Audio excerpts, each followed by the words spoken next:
Channel wellness উইজডমলৈ আপোনালোকক পুনৰবাৰ স্বাগতম জনাইছো। আজি ভিডিঅ'টোত আমি কথা পাতিম পিচিঅডি বিষয়ে। পিচিঅডি কি হয়, কি কাৰণে পিচিঅডি হ'ব পাৰে আৰু পিচিঅডি মেনেজ কৰিবলৈ আমি কি কৰিব লাগে। লগতে আমি এটো ডিসকাস কৰিম যে পিচিঅডি আৰু পিচিঅএছ ৰ মাজত কি ডিফাৰেন্স আছে আৰু পিচিঅএছ মানে কি। এইকেইটা বিষয়ে আমি আজি আলোচনা কৰিম। বলক আমি আগবাঢ়ো।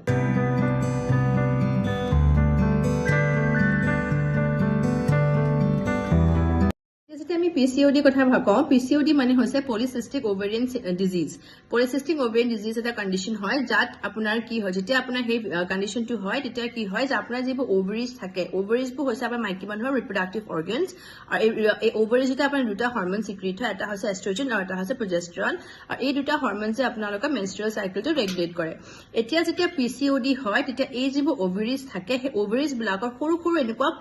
সেক্স নিচিনা হয়। সেক্স মানে হৈছে ফ্লুইড ফিল্ড সেক্স, মানে সৰু সৰু কি কয় বস্তা নিচিনা, মানে ধৰি লওক কিছুমান সৰু সৰু বস্তা নিচিনা কিছুমান সৰু সৰু হেৰি হয়, মানে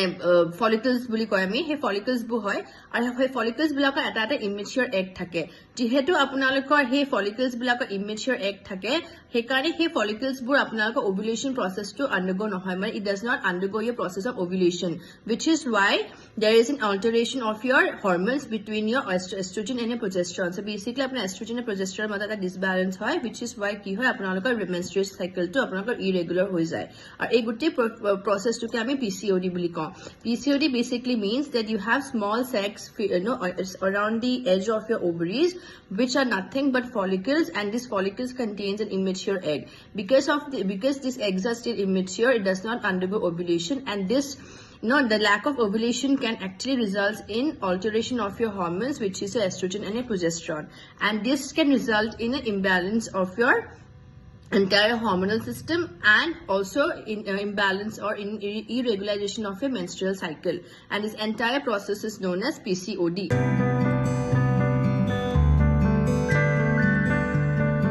PCOD হোৱাৰ একো exact cause আমি এতিয়ালৈকে ধৰিব পৰা নাই, but there has been studies which shows that PCOD is mostly related to family history, genetics, and most importantly আপোনাৰ lifestyle. যদি আপোনালোকৰ lifestyleটো খুব erratic হয় তেতিয়াও আপোনালোকৰ PCOD হোৱা chances বাঢ়ি যায়। তো এতিয়া আমি আগবাঢ়িম symptomsৰ বিষয়ে, যে কেনেকুৱা symptoms আমাৰ দেখাব পায়। Now first and most common symptom is irregular periods. Why it is irregular? Irregular এই কাৰণে হয় because see your eggs are not undergoing ovulation. যেতিয়া ovulation নহব তেতিয়া obviously আপোনালোকৰ menstrual cycleটো নাহিব। So either it could be irregular periods, বা নহলে আপোনালোকৰ because of the change in the hormones there could be heavy bleeding, maybe spottings can be seen. তো এনেকুৱা ধৰণৰ কিছুমান মানে symptoms থাকে যিবোৰ বহুত common হয়। Second হৈছে যে আপোনাৰ facial hair বা body hair. Now because there is an imbalance between your estrogen and progesterone, সেই কাৰণে কি হয় আপোনালোকৰ androgen levels বোৰ বাঢ়ি যায়। Now androgen এটা male hormone হয়। আমাৰ ovaries androgen secrete হয়, but বহুত কম amount of secrete হয়। কিন্তু because there is an imbalance already happening in your ovaries because of the cyst formation, সেই কাৰণে আপোনাৰ জুখতকে বেছি যেতিয়া androgen levels টো বাঢ়ি যাব তেতিয়া আপোনালোকৰ মতা মানুহৰ নিচিনা কিছুমান facial মানে symptoms আহিব, like for example facial hair, body hair, acne হ'ব পাৰে, even male pattern baldness ও দেখা গৈছে বহুত মাইকী মানুহৰ। So this is entirely because of the high secretion or high amount of androgen which has been produced in your body. Then হৈছে আপোনালোকৰ ovaries বোৰ জুখতকে ডাঙৰ হয়। Now because there are cysts already being formed around your ovaries, so সেইকাৰণে আপোনালোকৰ ovaries বিলাক জুখতকে বেছি ডাঙৰ হ'ব as compared to a normal ovary. তো আমাৰ দুটা ovary থাকে হয় না, তো দুইটা ovary যদি আপোনালোকৰ যদি এটা ovary থাকে cyst থাকে তেতিয়াহ'লে আপোনালোকৰ এটা ovary জুখতকে ডাঙৰ হ'ব, আৰু যদি দুইটা ovary যদি আপোনালোকৰ cyst থাকে তেতিয়াহ'লে আপোনালোকৰ দুইটা ovary জুখতকে ডাঙৰ হ'ব। তো এইকেইটা হৈছে আপোনালোকৰ common symptoms বা of PCOD.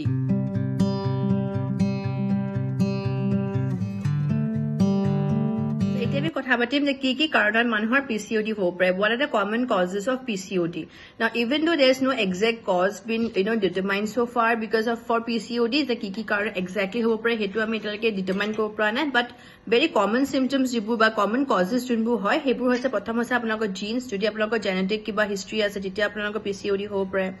Second হৈছে যেতিয়া আপোনালোকৰ যদি insulin resistance থাকে, which is one of the most common causes of PCOD, হেতু হ'ব পাৰে। Third হৈছে যদি আপোনালোকৰ বডিত কিবা ইনফ্লেমেশনস আছে না all of this actually is related to excess androgen production. So insulin insulin sensitivity হওক বা inflammation হওক বা genetic কিবা condition হওক বা family history যদি আছে এইবোৰ সব causes all of these can actually summarize to the causes of PCOD. So obesity is one of the major causes of PCOD in females. So এটা 40 to 80% females যাৰ PCOD আছে তেওঁলোকক দেখা গৈছে তেওঁলোকৰ obesity আছে না obesity কিয় এটা কাৰণ হ'ব পাৰে যেতিয়া আপোনালোকে obesity হয় বা যেতিয়া আপোনালোকে জুখতকে বেছি শকত হয় তেতিয়া আপোনালোকৰ ইনসুলিন ৰেজিস্ট্যান্স হয় যদি আপোনালোকৰ মনত আছে মই আপোনালোকক বুজাইছিলো মনত আছে যে ইনসুলিন ৰেজিস্ট্যান্স কেনেকৈ হয় যেতিয়া আপোনালোকৰ ফ্যাট বাঢ়ি যায় তেতিয়া আপোনালোকৰ ইনসুলিনে কাম কৰিব নোৱাৰে যেহেতু আপোনালোকৰ ইনসুলিনখিনি কাম কৰিব পৰা নাই সেই কাৰণে আপোনালোকৰ বডিয়ে সেই ইনসুলিনটো ইউটিলাইজ কৰিব পৰা নাই আৰু সেই কাৰণে কি হয় যে আপোনালোকৰ ইনসুলিন ৰেজিস্ট্যান্স ডেভেলপ হয় যেতিয়া আপোনালোকৰ ইনসুলিন ৰেজিস্ট্যান্স ডেভেলপ হয় তেতিয়া আপোনাৰ যোনখিনি ওভাৰিজ হয় ওই ওভাৰিজত আপোনালোকৰ মেল যোনটো হৰমন যোনটো আমি এন্ড্ৰোজেন বুলি কওঁ হেতু বেছিকে প্ৰডিউস কৰিবলৈ লয় আৰু সেই কাৰণে কি হয় আপোনালোকৰ পিসিওডি হোৱা দেখা যায় এটা বহুত ইম্পৰ্টেন্ট ফ্যাক্টৰ হৈছে যে আপোনালোকে ফ্যাট লস কৰা যেতিয়া আপোনালোকে ফ্যাট লস কৰিব তেতিয়া আপোনালোকৰ লাহে লাহে ইনসুলিন সেনসিটিভিটিটো বাঢ়ি আহিব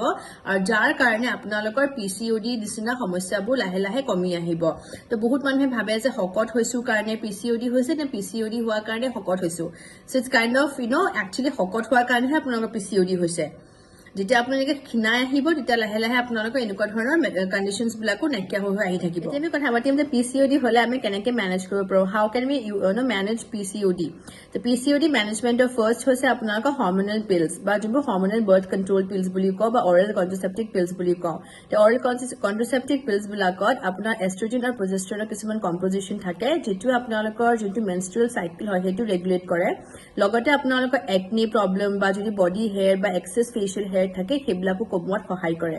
নেক্সট হৈছে ইনসুলিন সেনসিটাইজিং মেডিকেশন তো ইনসুলিন সেনসিটাইজিং মেডিকেশন বুৰ কি হয় ইনসুলিন সেনসিটাইজিং মেডিকেশনস বুৰ হৈছে যে এই মেডিকেশনস বুৰে আপোনাৰ বডিয়ে যেটো weight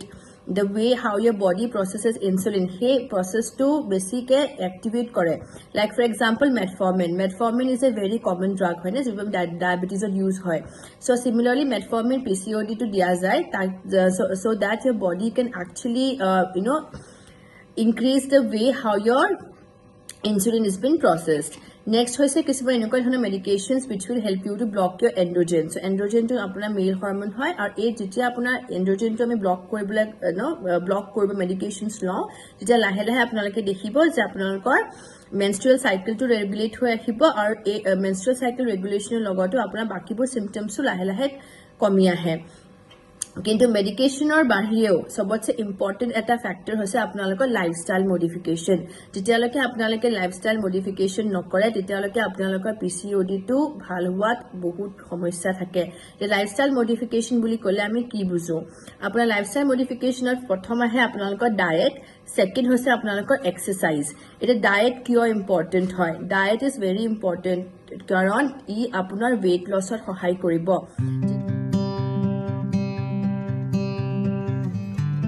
যেতিয়া আমি পিসিওডি ডায়েট বুলি কওঁ তেতিয়া আমি সদায় এটা লো কাৰ্বোহাইড্ৰেট ডায়েটৰ কথা পাতো so that it will help you to lose your weight আপোনালোকৰ কম স্যাচুৰেটেড ফ্যাট হ'ব লাগে যিমান পাৰে সিমান কম প্ৰসেস ফুড ইউজ কৰিব ৰিফাইন্ড সুগাৰ কমাই দিব বা গ্লুটেন ফ্ৰী ডায়েট কৰিব এতিয়া আপোনালোকৰ গ্লুটেন ইনটলাৰেন্স নাথাকিব পাৰে কিন্তু gluten is responsible for many inflammations in your body যেনেকে মই আপোনাক কৈছো যেটো আপোনাৰ ক্ৰনিক লো গ্ৰেড আমাৰ ইনফ্লেমেশনস হ'ব পাৰে ন হে এক ইনফ্লেমেশনস বোৰ গ্লুটেনৰ পৰাও হ'ব পাৰে যেতিয়া আমি গ্লুটেন ফ্ৰী ডায়েট কৰো বা আপুনি লো কাৰ্বোহাইড্ৰেট ডায়েট কৰে তেতিয়া আপোনাৰ weight loss হয় আৰু লগতে আপোনালোকৰ হে ইনফ্লেমেশনস বোৰ কমি আহে যাৰ কাৰণে আপোনালোকৰ পিসিওডি সিম্পটমস বোৰ কমিবলৈ আৰম্ভ কৰে সেকেন্ড হৈছে আপোনালোকৰ এক্সাৰসাইজ না এক্সাৰসাইজ ইজ এক্সট্ৰিমলি ইম্পৰ্টেন্ট কাৰণ এক্সাৰসাইজ কৰিলেহে আপোনালোকৰ ফ্যাট লস হ'ব যেতিয়ালৈকে আপোনালোকৰ ফ্যাট লস নহয় তেতিয়ালৈকে আপোনালোকৰ ইনসুলিন সেনসিটিভিটি ইমপ্ৰুভ নহয় আৰু যেতিয়ালৈকে আপোনালোকৰ ইনসুলিন সেনসিটিভিটি টু ইমপ্ৰুভ নহয় তেতিয়ালৈকে আপোনালোকৰ এন্ড্ৰোজেন লেভেলস বোৰ কমি নাহে তো সেই কাৰণে ইনসুলিন সেনসিটিভিটি বঢ়াবৰ কাৰণে weight loss আৰু এক্সাৰসাইজ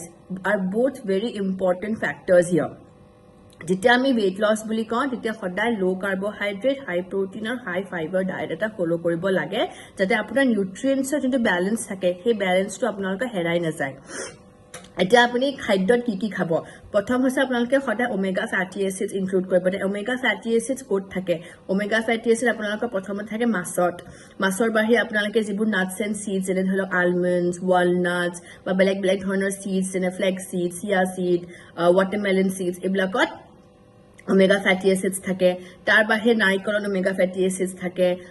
তাৰপিছত অলিভ মানে যোনটো জলফাই তেল তাত আপোনালোকৰ omega fatty acids থাকে protein is very important যেতিয়া আপোনালোকে protein খাব তেতিয়া আপোনালোকৰ মাসল গ্ৰোথ হয় আৰু এনেকুৱা বেলেগ ষ্টাডিজত দেখা গৈছে যেতিয়া আপোনাৰ বডিয়ে মাসল গ্ৰো কৰে তেতিয়া সমানে আপোনালোকৰ ফ্যাট লস হয় তো যেতিয়া আপোনাৰ ফ্যাট লস হ'ব ইভেন্টুয়ালি আপোনালোকৰ ইনসুলিন সেন্সিটিভিটিটো ইমপ্ৰুভ হ'ব তাৰপিছত সদায় নন স্টাৰ্চি ভেজিটেবলছ যিবোৰ আপোনালোকৰ স্টাৰ্চ নাথাকে বা স্টাৰ্চ ফ্ৰী ভেজিটেবলছ ইনক্লুড কৰিব তাৰপিছত আপোনালোকে হোল গ্ৰেইনছ ইনক্লুড কৰিব যেনে আপোনালোকৰ ব্ৰাউন ৰাইচ ওটছ কিনৱা হোল হুইট এনেকুৱা ধৰণৰ বস্তুবোৰ ধৰি লওক আপোনালোকে যদি ইনক্লুড কৰে তেতিয়া আপোনালোকৰ দেখিব ফাইবাৰ ইনটেকটো বাঢ়ি আহে লগতে আপোনালোকৰ ওভাৰঅল weight লছটো সহায় কৰে এতিয়া এক্সাৰসাইজ আৰু ডায়েটৰ বাহিৰেও আমি সিড সাইক্লিংৰ কথা পাতিম সিড সাইক্লিং মানে কি আৰু সিড সাইক্লিং কৰিলে কেনেকৈ আপোনালোকৰ পিসিওডি যোনটো সিম্পটমছ হয় সেইবিলাক কেনেকৈ আমি কমাব পাৰো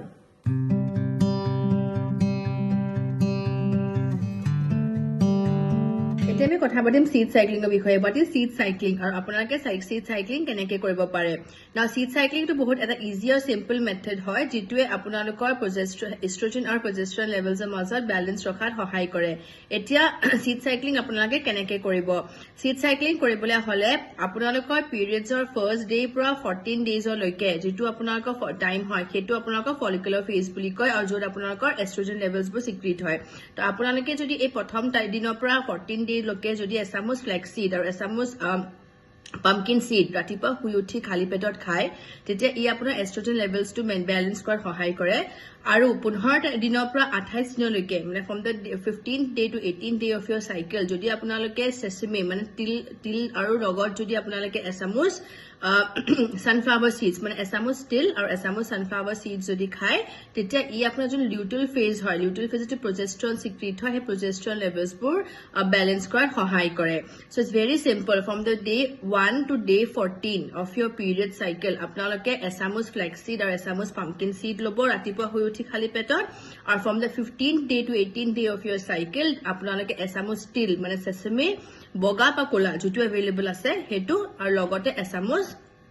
sunflower seeds উঠি ৰাতিপুৱা খালি পেটত যেতিয়া আপোনালোকে এনেকৈ কৰি যাব কৰি গলে লাহে আপোনালোকে দেখিব যে আপোনালোকৰ এষ্ট্ৰোজেন আৰু প্ৰজেষ্টৰন লেভেলছ খিনি মাজত যথেষ্টখিনি বেলেন্স আহে আৰু ই আপোনালোকৰ পিসিওডি ৰিলেটেড সিম্পটমছবোৰ কমাবলৈ সহায় কৰে কিন্তু যদি আপোনালোকে সিড সাইক্লিং কৰিছে এটলিষ্ট মিনিমাম 3 মান্থছ আপোনালোকে নিশ্চয় কৰিব তেতিয়াহে আপোনালোকে দেখিব লাহে আপোনালোকৰ হে বেনিফিটছবোৰ নাও এতিয়া যদি আপোনালোকৰ পিৰিয়ড ইৰেগুলাৰ হয় তেতিয়া আপোনালোকে সিড সাইক্লিং কেনেকৈ কৰিব যদি আপোনালোকৰ পিৰিয়ডছ ইৰেগুলাৰ হয় তেতিয়া সদায় লুনাৰ সাইকেলটো ফলো কৰিব মানে from the day of new moon two full moon আৰু ফুল মুনৰ পৰা নিউ মুন মানে নতুন জুন দিনাখন ওলাব সেই দিনাখনৰ পৰা একদম ফুল মুনলৈকে আপোনালোকৰ 15 দিন হল 1 তাৰিখৰ পৰা 14 দিন হ'ব তাৰপিছত আকৌ সেই ফুল মুনৰ পৰা যে নিউ মুনলৈকে সাইকেল হ'ব সেইটোত আপোনালোকে আকৌ সেই 15 পৰা 28 দিন ধৰিব লাগিব মানে from new moon to full moon eta cycle full moon to new moon eta cycle to teneke kori pla apnalake seed cycling koribo pare seed cycling jimane koribo apnalake himane apnalake dekhibo je lahe apnalokor jibur symptoms ase jeneke hormonal imbalance hok ba irregular periods hok বা লগতে যদি facial hair বা লগতে যদি body hair এনেকুৱা ধৰণৰ যিবোৰ আপোনালোকৰ পিসিওডি ৰিলেটেড সিম্পটমছ আছে সেইবোৰ লাহে আপোনালোকৰ কমি আহিব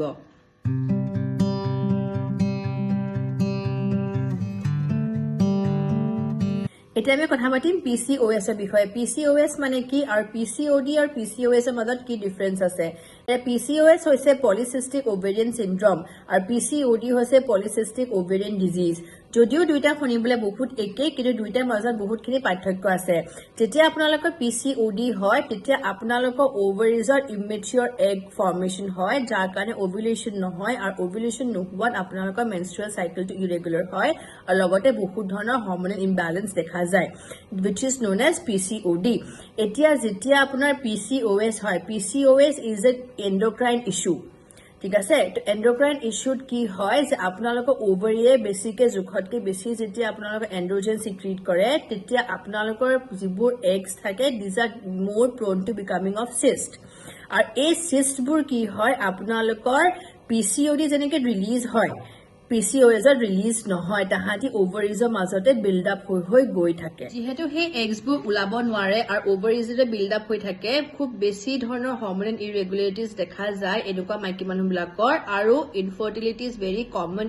in female who has PCOS চ' PCOD আৰু PCOS এৰ মধ্যে এইটোৱে ডিফাৰেন্স যে PCOD can be managed with lifestyle modifications but PCOS is much more complicated and much more serious case of hormonal imbalance. PCOD or PCOS are মাজত কি symptoms হয় because these are both hormonal issues সেইকাৰণে symptoms বোৰ almost similar থাকে যেনেকৈ ধৰি লওক menstruation irregular হ'ব পাৰে বা facial hair হ'ব পাৰে body hair হ'ব পাৰে এনেকুৱা ধৰণৰ কিছুমান symptoms প্ৰায় same থাকে আৰু যদি আপোনালোকৰ PCOS আছে তেতিয়াও যদি আপোনালোকে seed cycling কৰে তেতিয়াও আপোনাৰ যথেষ্ট পৰিমাণৰ estrogen progesterone levels to balance হোৱাৰ সহায় কৰিব আৰু ই আপোনাৰ যোনটো PCOS কণ্ডিশ্যন হয় সেইটো আপোনাৰ কমোৱাত বা চিম্পটমছবোৰ কমোৱাত সহায় কৰিব ইয়াতে আজি ভিডিঅ'টো সামৰিছো নেক্সট ভিডিঅ'ত আমি কথা পাতিম ৱেইট লছৰ বিষয়ে আৰু নেক্সট ভিডিঅ'ত মই আপোনালোকক এনেকুৱা 5টা টিপ দিম যিকেইটা টিপ যদি আপোনালোকে ইউজ কৰে মাহেকত 5 কেজিলৈকে ৱেইট কমাব পাৰিব যদি মই আজি ভিডিঅ'টো চাই আপোনালোকে ভাল পালে লাইক কৰিব শ্বেয়াৰ কৰিব আৰু মোৰ চেনেলটো ছাবস্ক্ৰাইব কৰি দিব নমস্কাৰ